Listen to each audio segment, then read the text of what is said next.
sekarang yang ada di Kota Bitung. Jadi saat ini yang jadi kendala pemungkaran. Kita punya kapal di Laut Sulawesi, domisili Kota Bitung, tapi tidak bisa untuk bongkar di pelabuhan Kota Bitung. Target Kota Bitung jadi sentra perikanan dunia sepertinya harus melewati berbagai kendala, bahkan mungkin hanya sebuah mimpi.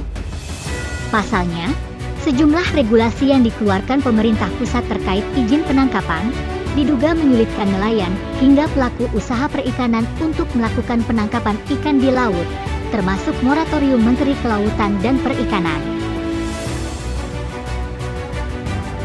Seperti yang dikeluhkan sejumlah pengusaha perikanan di Kota Bitung dalam dialog publik yang digelar di Cafe Ewako, Jumat 5 Mei tahun 2023.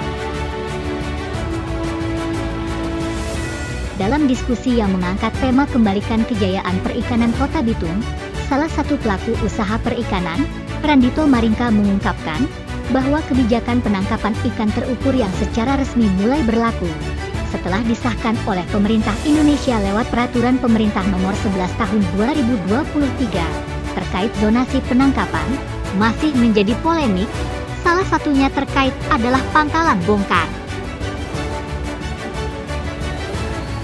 Randito yang juga anggota DPRD Kota Bitung merasa aneh terhadap pembongkaran hasil tangkapan yang ditetapkan di luar Kota Bitung yakni Desa Kemah, Kabupaten Minahasa Utara dan Tumumpa, Kota Manado. Padahal menurutnya, yang paling layak adalah Kota Bitung, di mana sentral bisnis perikanan berada di Kota Bitung, terbukti banyaknya unit pengolahan ikan, dan juga didukung fasilitas pelabuhan perikanan samudra. Dari 3 hal. Yang pertama masyarakat, yang kedua adalah ABK anak buah kapal itu bagian dari nelayan, yang ketiga pelaku usaha.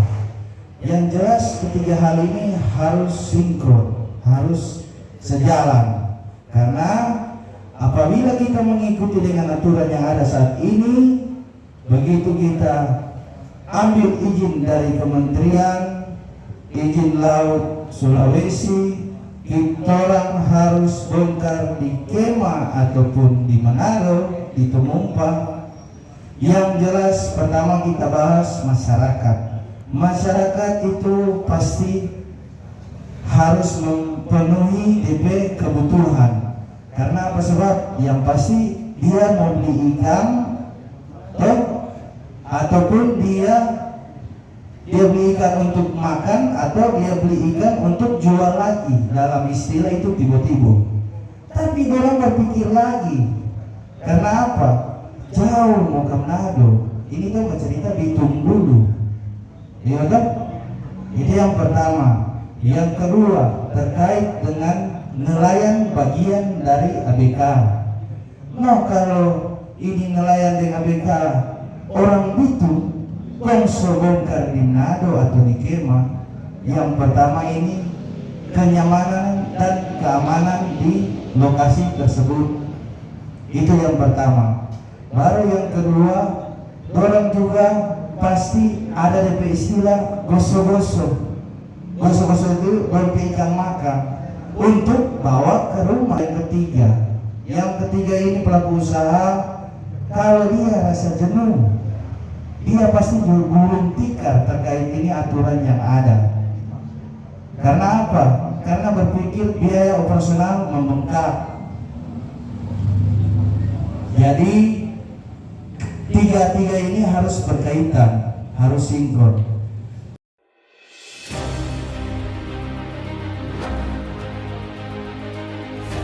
Randito juga menambahkan, seharusnya pemerintah pusat dalam hal ini Kementerian Kelautan dan Perikanan harus jeli melihat yang berlandaskan kajian ilmiah, baik dari sisi geografis wilayah hingga dampak yang dirasakan, berdasarkan kondisi objektivitas lapangan.